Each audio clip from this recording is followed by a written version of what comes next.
जरूरी नहीं है, औरत अपने दम पे भी अकेले भी रह सकती है, जरूरी थोड़ी है किसी के घर ही रहे। ये एक आया है, make a video on raising independent girls, जो घर के काम भी जानती हूँ और प्रोफेशनली क्वालिफाइड भी हूँ, यानी कि मैं। शादी लॉटरी है।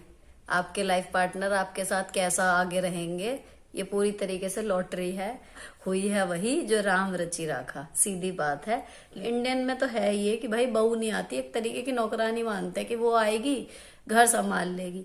भले मैं नौकरी कर रही हूँ, भले मैं पढ़ के आई नहीं, लड़की है तो शादी फेरे पड़ते ही वो इतनी मेच्योर हो जाएगी कि वो नौकरी भी कर लेगी, जो पढ़ के आई है वो सब भी उसे याद रहेगा, और वो खाना भी परफेक्ट बनाएगी, वो सबसे देर में सोएगी, वो सबसे जल्दी जागेगी, ये एक्सपेक्टेशन रहती है।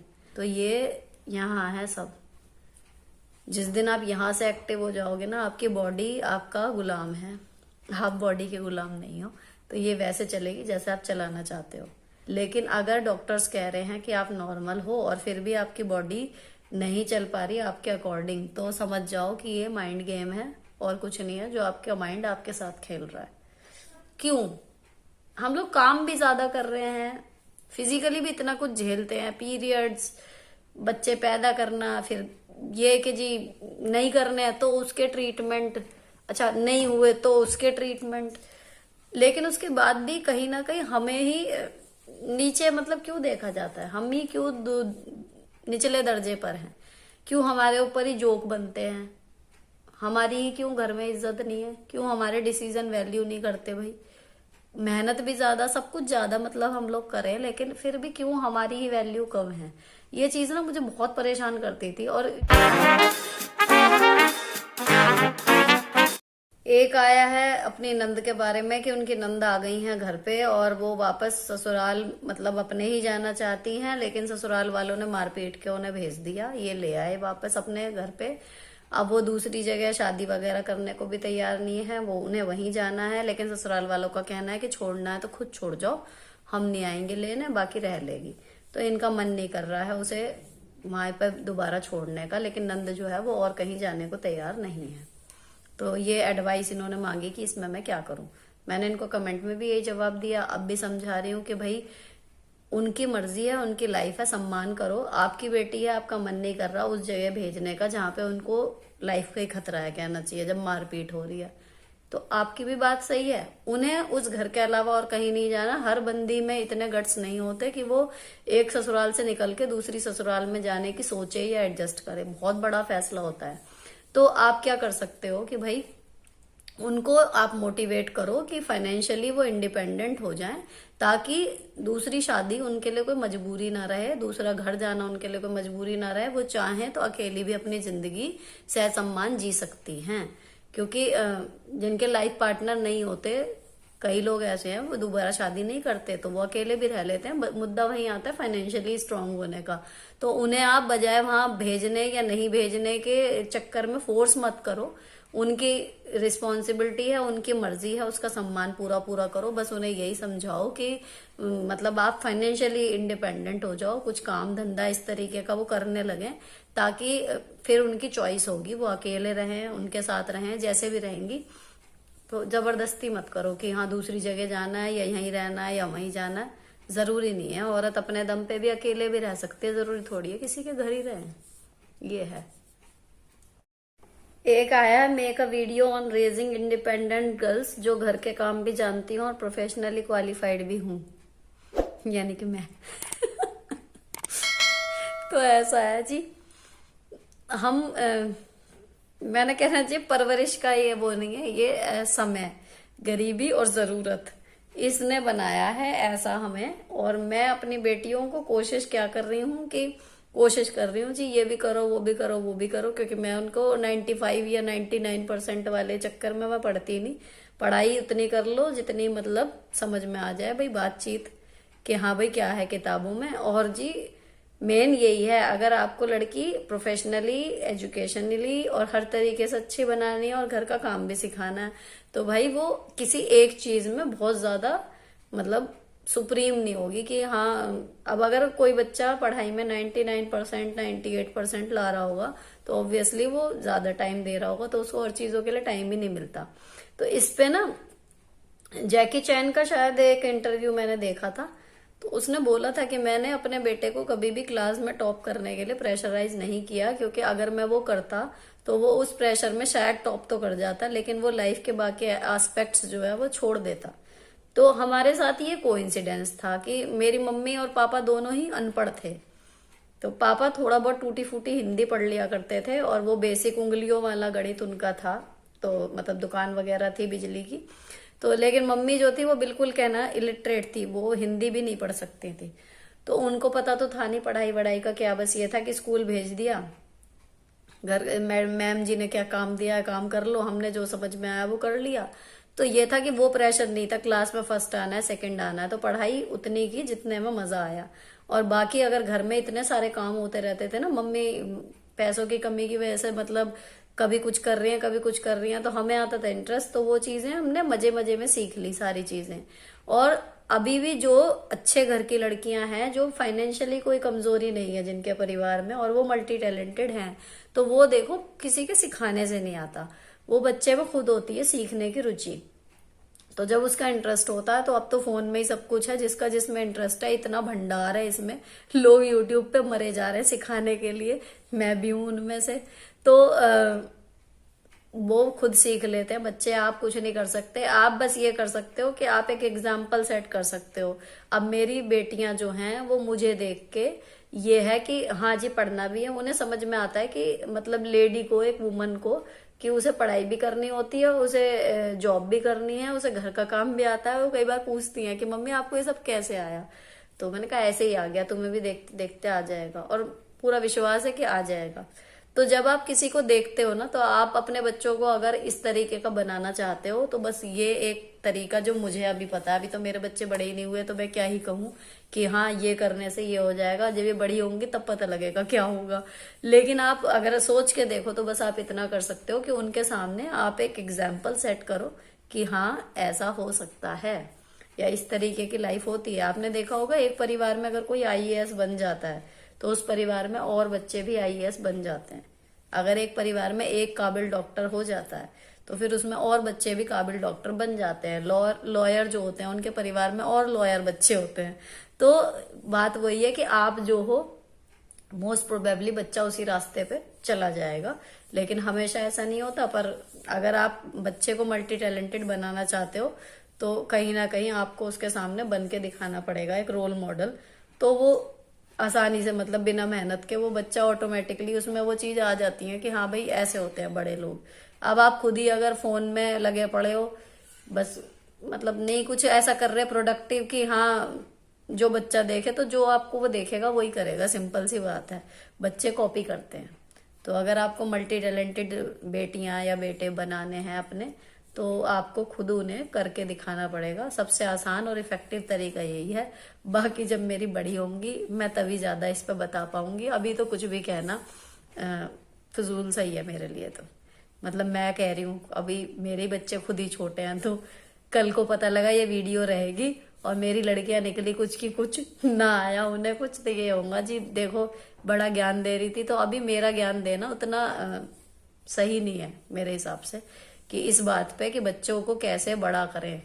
लेकिन टेक्निकली यही है कि भाई जो बच्चे देखते हैं वो ही कॉपी करते हैं। अगर हमने अपने माँ बाप को कॉपी किया है तो ये हमें करेंगे, सीधी सी बात है। तो ये चीज हो सकता है, आप अप्लाई कर लें। और आया बढ़िया सा जी। मैं लव मैरिज ये है आपके हिसाब से अच्छी या अरेंज? और मेरे हिसाब से लव मैरिज में सपोर्ट ज्यादा करते हैं हस्बैंड, और अरेंज मैरिज में नहीं। ऐसा नहीं होता। किस्मत की बात है। शादी लॉटरी है। आपके लाइफ पार्टनर आपके साथ कैसा आगे रहेंगे, ये पूरी तरीके से लॉटरी है। लव मैरिज या अरेंज मैरिज, इसका कोई क्राइटेरिया नहीं है। जो होना होगा हुई है वही, जो राम रची राखा, सीधी बात है। लॉटरी है शादी। तो प्रभु से प्रार्थना करें कि लाइफ पार्टनर ऐसा मिले कि बस तर जाए हम उसे पाके। हर तरीके से सपोर्ट करे। करने वाला होगा अरेंज मैरिज में भी कर देगा सपोर्ट, और जो पलटने वाला होगा वो लव मैरिज के बाद भी पलट जाएगा। तो ये कोई गारंटी नहीं है कि आप लव मैरिज करेंगे तो आपका हस्बैंड सपोर्टिव रहेगा। जो ये रील्स में दिखाते हैं ना, लव मैरिज में ये और अरेंज मैरिज में वो, उन बातों में कुछ दम नहीं है। किस्मत है।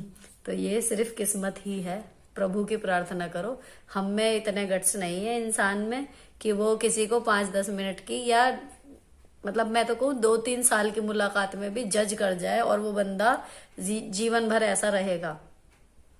भगवान ही है, इनको मनाओ कि भाई लाइफ पार्टनर ऐसा मिले कि हमारी लाइफ सॉर्टेड हो जाए। तो ये आप इस चक्कर में मत पड़ो कि लव मैरिज है या अरेंज मैरिज बेस्ट कौन सी है। एक आया है, शायद लास्ट ही है ये, कि मतलब मैं डॉक्टर के पास जाती हूँ और वो कहते हैं सारी रिपोर्ट नॉर्मल है, लेकिन एंजाइटी फील होती है, मैं अब काम नहीं कर पाती, मुझे बॉडी में पेन होता है और मैं बहुत गिल्ट फील करती हूँ, क्या करूँ बताओ। पूरे कॉन्फिडेंट नहीं है वो अपने आप को लेके। फिर मैंने उनको जवाब दिया कि ये माइंड सेट ही है और कुछ नहीं है। उन्होंने कहा कि नहीं, मुझे बहुत पेन होता है, इस तरीके की बातें हुई। अब मैं आपको बताऊं पर्सनल एक्सपीरियंस, जब मैं इनफर्टिलिटी से गुजर रही थी और मेरी मम्मी एक्सपायर हो चुकी थी, तो मैं एक्चुअली डिप्रेशन में थी, लेकिन ना मैं समझ पाई ना मेरी फैमिली। एक आध बार डॉक्टर ने बोला भी कि मैं अपनी परेशानियां गिनवा रही हूँ, मेरे यहाँ दर्द हो रहा है जी, मेरे वहां दर्द हो रहा है, मुझे नींद ज्यादा आती है, मेरी कमर में दर्द हो रहा है, मैं काम करती हूँ तो मुझे चक्कर आते हैं, जो ये बता रही है ना सारी चीजें। और जेन्युइनली मुझे वो होता था, मैं चाहूं काम करना तो भी मैं काम नहीं कर पाती थी। और इस चक्कर में कहीं ना कहीं कलेश घर में डलता है। भाई घर की बहू अगर काम ना करे पूरा प्रॉपर तो छोड़ो, मतलब काम ही नहीं कर रही, जिम्मेदारी कोई नहीं ले रही, तो घर में कलेश रहेगा कि भैया ये महारानी काम नहीं करती। समझ रहे हो, इसमें वो भी गलत नहीं है भाई। सास माँ की तरफ से आप खुद सोचो कि आपकी सास ने पाला पोसा, आपके पति को बड़ा किया, ठीक है। अब शादी के बाद ना इंडियन में तो है ये कि भाई बहू नहीं आती, एक तरीके की नौकरानी मानते हैं कि वो आएगी घर संभाल लेगी। भले मैं नौकरी कर रही हूँ, भले मैं पढ़ के आई हूँ, अगर वो तो पढ़ाई के साथ कुछ सीख लिया ठीक है, वरना जो बच्चा पढ़ रहा है नौकरी लेके आ रहा है उसको कब टाइम मिला होगा खाना बनाना सीखने का और घर। लेकिन क्योंकि वो लड़की है ना, वो 2 स्टेट्स वाली लव स्टोरीज में दिखाया था ना कि हीरोइन को जो है खाना बनाना नहीं आता था, तो लड़का बोलता है तुम्हें खाना बनाना नहीं आता, तो वो सीधे बोलते तुम्हें आता है, कहते मैं लड़का हूं ना। दोनों ने MBA किया है, दोनों जॉब पे है, अगर लड़के को टाइम नहीं मिला वो सब सीखने का तो लड़की को कब मिल जाएगा। लेकिन ये चीज अप्लाई नहीं करता इंडियन समाज। उसमें वो वही करेगा कि भाई नहीं, लड़की है तो शादी फेरे पड़ते ही वो इतनी मेच्योर हो जाएगी कि वो नौकरी भी कर लेगी, जो पढ़ के आई है वो सब भी उसे याद रहेगा, और वो खाना भी परफेक्ट बनाएगी, वो सबसे देर में सोएगी, वो सबसे जल्दी जागेगी। ये एक्सपेक्टेशन रहती है, और कितना भी कोई मना कर ले ये एक्सपेक्टेशन होती ही है। जो बहू नहीं कर पाती वो अच्छी बहू नहीं है, सीधी सी बात, ठीक है ना। अब जो चीजें एक्सपेक्ट की जा रही थी आज की डेट में मैं एक्चुअली वो सारी चीजें कर रही हूँ, लेकिन अपने बच्चों के लिए करवा रही हूँ, ठीक है ना। तो क्या है मोटिवेशन फैक्टर, मेरे बच्चे। वही काम जब मुझे अपने सास ससुर के लिए करना था, अपने देवर के लिए करना था, अपने घर वालों के लिए मतलब ससुराल वालों के लिए करना था, तो मेरी बॉडी पेन कर रही है। समझ रहे हो, तो यहाँ पे हमारा माइंड ना हमारे साथ खेल जाता है, और कोई नहीं खेल रहा, हमारा माइंड हमारे साथ खेल जाता है। तो जिस चीज का रीजन जितना वैलिड होगा आपकी नजर में कि अगर आपने नहीं किया तो ये काम नहीं होगा, या आपके ऊपर मॉरली जिम्मेदारी है इस काम को करने की, तो आप मरते मरते भी उस काम को कर जाओगे और आपकी बॉडी आपके अकॉर्डिंग चलेगी, आपके एक अच्छे सेवक की तरह। लेकिन जब आपका माइंड दूसरी डायरेक्शन में चल रहा हो ना कि this is not my job, ये मेरा काम नहीं है, मैं ही क्यों करूं, ये सब चीजें जब आपके दिमाग में चलती है तो आपकी बॉडी तुरंत आपके ऊपर हावी हो जाती है और फिर वो अपनी मर्जी चलाती है। आपको नींद ज्यादा आएगी, आपको बॉडी पेन होगा, आपको परेशानियां होंगी, सब होगा। और वो नाटक नहीं है, वो नाटक नहीं है। मैं ये नहीं कह रही कि आप नाटक कर रहे हो, आपकी बॉडी और आपका माइंड आपके साथ खेल जाता है। तो कहीं ना कहीं मैं अब फिर से आपको यही समझा रही हूँ कि ये माइंडसेट है। जब आप वैलिड समझोगे कि मुझे काम करना है और करना ही है तो आप कर जाओगे। लेकिन जब आप ये सोचते हो ना कि प्लान बी इसका, तो फिर वो प्लान बी की तरफ दिमाग आपका काम करता है और सडनली आपकी बॉडी में परेशानियां शुरू हो जाती हैं। मैं अब कितनी भी बीमार हो जाऊं, कुछ भी हो जाऊं, अगर मैं खड़ी हो गई काम करने के लिए थोड़ी देर में अपने आप सब ठीक हो जाता है। तो ये चीज मैं प्रैक्टिकली बता रही हूँ। काम अगर ये है ना कि आपके डॉक्टर आपको फिट बता रहे हैं, इनके जैसे कमेंट आया था कि डॉक्टर रिपोर्ट में सही सही बताते हैं, सेम मेरे साथ होता था। जब चेकअप होता था तो उसमें कोई कमी नहीं आती थी, हीमोग्लोबिन, BP सब कुछ जो भी नाप रहे हैं सब बिल्कुल ठीक ठाक है, कैल्शियम फलाना ढिकना, पता नहीं कितने कितने टेस्ट, लेकिन मुझे ठीक लग नहीं रहा, मुझसे काम नहीं हो रहा, मुझसे चलना भी भारी हो रहा, दौड़ना तो छोड़ो, जॉब भी करके आ जाऊं वही बहुत है, आते ही आते आहो क्या हो रहा, परेशान हो रही हूँ, लेटने का मन हो रहा है, नहीं होता था चाह के भी। तो ये यहाँ है सब। जिस दिन आप यहाँ से एक्टिव हो जाओगे ना, आपकी बॉडी आपका गुलाम है, आप बॉडी के गुलाम नहीं हो। तो ये वैसे चलेगी जैसे आप चलाना चाहते हो। अगर सच में कोई परेशानी होती है तो डॉक्टरों के टेस्ट में आती है, उसकी आप मेडिसिन लो, इलाज कराओ, परहेज करो। लेकिन अगर डॉक्टर्स कह रहे हैं कि आप नॉर्मल हो और फिर भी आपकी बॉडी नहीं चल पा रही आपके अकॉर्डिंग, तो समझ जाओ कि ये माइंड गेम है और कुछ नहीं है, जो आपका माइंड आपके साथ खेल रहा है। सोचना इस बारे में और एक बार दोबारा से शुरू करके देखना और मुझे बताना कि काम हुआ या नहीं हुआ आपका। एक है जी, एक अगर घर में कोई बात होती है तो हस्बैंड जो है वो सबके सामने मेरा साथ नहीं देते, उल्टा मुझे कुछ बुरा कहना होता है तो हस्बैंड सबके सामने कहते हैं और अकेले में ठीक रहते हैं, अच्छे से बिहेव करते हैं। तो मैंने उनको वहां पर भी जवाब दे दिया था कि जब वो अकेले में आपसे ठीक से बिहेव कर रहे हो तब आप आराम से उनसे पूछो कि सबके सामने आपको क्या हो जाता है, शायद वो बता दें। और जब आप 2-3 बार टोकोगे ना इस चीज को तो वो छोड़ देंगे इस चीज को कि कहीं भाई मतलब ये अकेले में जब मैं इससे नॉर्मल बात करूंगा जब ये पकड़ लेगी। तो आप ना जब वो अच्छे से बात कर रहे हो तब भी आप अच्छे से पूछो, ये नहीं कि आप लड़ने बैठ जाओ, उस टाइम आराम से ही पूछो कि जी आप अब तो मेरे से अच्छे से बात कर लेते हो लेकिन आप सबके सामने मतलब क्यों नहीं करते। और अगर आप मजबूर हो कि सबके सामने आप मुझे सपोर्ट नहीं कर सकते तो एटलीस्ट आप इतना कर सकते हो कि सबके सामने मेरी इंसल्ट तो मत करो, या फिर कोई और अगर मेरे खिलाफ कुछ बोल रहा है एटलीस्ट उसका सपोर्ट मत करो, उसके साथ तो मत दो, अलग उठ के चले जाओ। कुछ भी है, 10 चीजें होती है जाहिर करने की कि हम आपके साथ नहीं है, ये बताने की। तो जब आप उनसे, जब आप नॉर्मल मूड में जब वो होंगे और आप दोनों अकेले होंगे, जब वो सही से बात कर रहे होंगे तब आप उनसे बात करो और 2-4 बार आप ये चीज सही से बोल के देखो, काम हो जाएगा। लेकिन लड़के नहीं बोलना, वरना यही लगेगा कि मतलब ये फिर एक लड़ाई का एक और मुद्दा हो जाएगा। जो अभी आया था ना झगड़ा, तो बार बार इसी पे होगा। और अगर 2-4 बार बोलने पर भी वो अपनी आदत कंटिन्यू रखते हैं कि सबके साथ मिलके आपका मजाक उड़ाते हैं या जो इंसल्ट करते हैं, तो फिर छोड़ दो सपोर्ट की। वो जब अकेले आए, जो टाइम मिल रहा है उसके साथ स्पेंड कर लो, बाकी कहना छोड़ ही दो। फिर यही हो सकता है। मतलब मेन यही है, आप एक्सपेक्टेशन ही छोड़ दो उस बंदे से कि अब ये बदलेगा। आप 2-4-6 बार कहे वो जरूर, लेकिन कई बार क्या होता है हम कहते ही नहीं है और सोचते हैं कि वो बंदा समझ नहीं रहा। लेकिन 1-2 बार स्पष्ट शब्दों में, कम और स्पष्ट शब्दों में अपनी बात कहो, 5 बार, 10 बार, 20 बार। लेकिन जब आपको लगे कि भाई इतनी बार कह लिया और इतना सा भी चेंज नहीं आ रहा, फिर वो उस बंदे की प्रवृत्ति है, इसका मतलब फिर वो नहीं बदलेगा। हर कोई गौतम बुद्ध नहीं होता जो सामने वाले की प्रवृत्ति बदल दे। जो जैसा है हमें उसके साथ ऐसे ही एडजस्ट करना सीखना पड़ेगा, अगर मजबूरी है उस बंदे के साथ रहना। और अगर ऐसा रिश्ता है जिसे आप ड्रॉप कर सकते हो तो अलग कट ऑफ कर दो। क्या पड़ी है किसी को चेंज करने की, अपना भाई तू अपनी जिंदगी जी ले, हमें अपनी जिंदगी जीने दे। लेकिन पति, नंद, देवर, सास, ससुर या अपने सगे भाई बहन, ये सब कुछ रिश्ते ऐसे हैं जिन्हें आप काट नहीं सकते अपनी लाइफ से। रहना भी है तो उनके साथ जीना सीख लेते हैं, बस ये है। ये भी ना एक प्रैक्टिस आएगी आपको कि मतलब है सामने बंदा लेकिन आपको दिख ही नहीं रहा। जिस दिन ये चीज आ गई उस दिन आपकी लाइफ सुखी हो जाएगी बिल्कुल। कोई आपको परेशान नहीं कर पाएगा, आपको फर्क ही नहीं पड़ेगा कोई कह क्या रहा है। ये होता है। अब आपको सुनाती हूँ कुछ मजेदार कमेंट। एक बोल रही है कि दीदी 1 बच्चा या 2 बच्चा बताओ।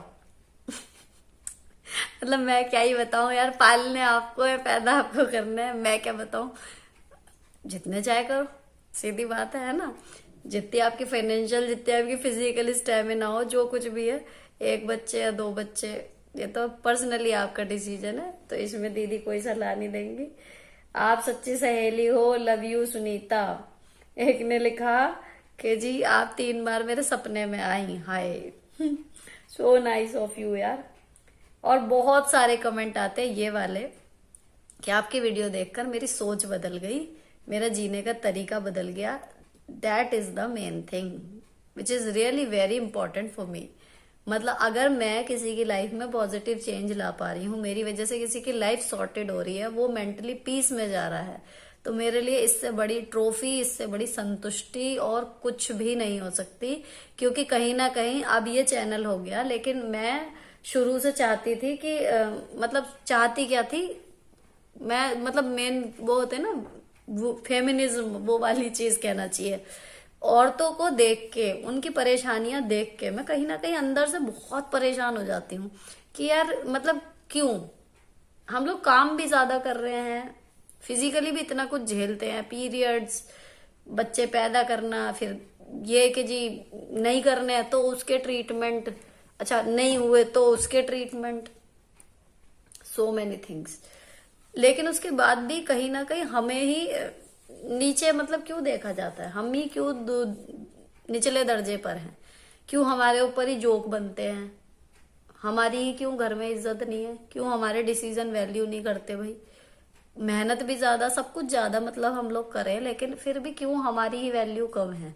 ये चीज ना मुझे बहुत परेशान करती थी, और कहीं ना कहीं इस वजह से मतलब मैं अपनी मम्मी से तो बहस भी कर जाती थी कि मतलब भैया यूं नहीं कर रहा, मैं क्यों करूँ, ये है वो है। तो कई चीजें तो देखो उनमें से बेसिर पैर की थी जो मैं बचपन में बहस करती थी। लेकिन ये था कि मुझे हमेशा लगता था कि जो मेन शादी के बाद प्रॉब्लम शुरू होती हैं, उनमें से आधी से ज्यादा जो है वो यहाँ है। बस औरतों के अगर ढंग से वो सोचना समझना शुरू कर दें, थोड़ा सा सॉर्टेड हो जाए माइंड में, तो आधी से ज्यादा परेशानियां खत्म हो जाएंगी। लेकिन जो मेरी सहेलियां हैं जिनसे मैं बात करती थी, या जिनकी कोई प्रॉब्लम है और मेरी से बात करने से उनकी सॉल्व हो गई, तो वो कई बार मजाक में कहती भी थी कि ना तू वो बन जा, मतलब क्या बोलते हैं, मोटिवेशनल स्पीकर, गुरु माता बन जा, और ना पता नहीं कितनों के भले कर देगी, या फिर तेरे को तो सुनने वाले लोग आ जाएंगे। तो वो चीज कहीं ना कहीं जब आप लोग कमेंट करते हो ना कि हमारा सोचने का तरीका बदल गया, हमारी लाइफ सॉर्टेड हो गई, काम निपटने लगा, अपने लिए भी टाइम बचा लेती हूँ, यार मुझे बड़ी तसल्ली होती है कि चलो जितने भी लोगों का मतलब हो पा रहा है मेरे हाथों से कि हाँ ठीक है, मैं मदद कर पा रही हूँ अगर किसी की किसी भी वे में, तो ये बहुत बढ़िया चीज है मेरे लिए, बहुत ही संतुष्टि वाली बात है। फिलहाल व्लॉग यहीं पर खत्म होता है जी, 40 मिनट हो गए हैं, और अभी मुझे ये सब एडिट भी करना है। और आजकल मैं स्कूल में चल रही हूँ अकेली, जो मेरे साथ में टीचर हैं उनकी ट्रेनिंग आई हुई है, तो जी प्रेशर चारों तरफ से है, और बच्चों के फाइनल टर्म शुरू होने वाले हैं।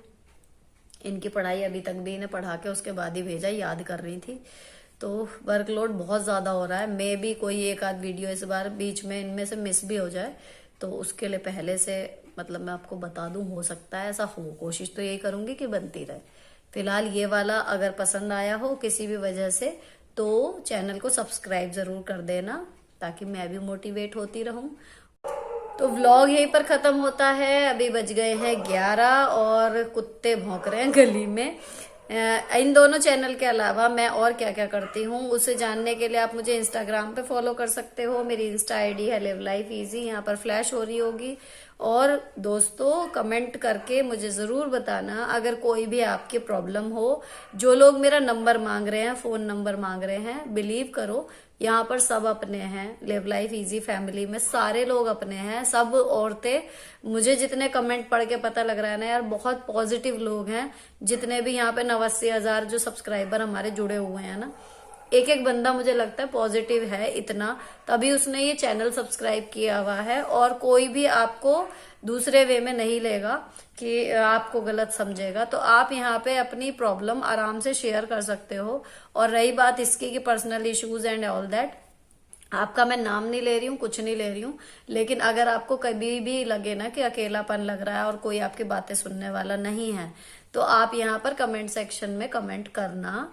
और जितने भी मेरे फैमिली मेंबर्स हैं यहाँ पर लिव लाइफ इजी वाले, मेरे से अलग अगर वो भी आपको सजेशन देना चाहेंगे तो लोग देते हैं एक दूसरे को, और कई बार सलाहें बहुत अच्छी होती हैं। और बाकी जितना मुझसे हो पाएगा, जैसा मुझे समझ में आएगा बेस्ट, मैं आपसे मैं बात कर लूंगी यहाँ पर। तो ऐसा होगा कि बात भी हो जाएगी।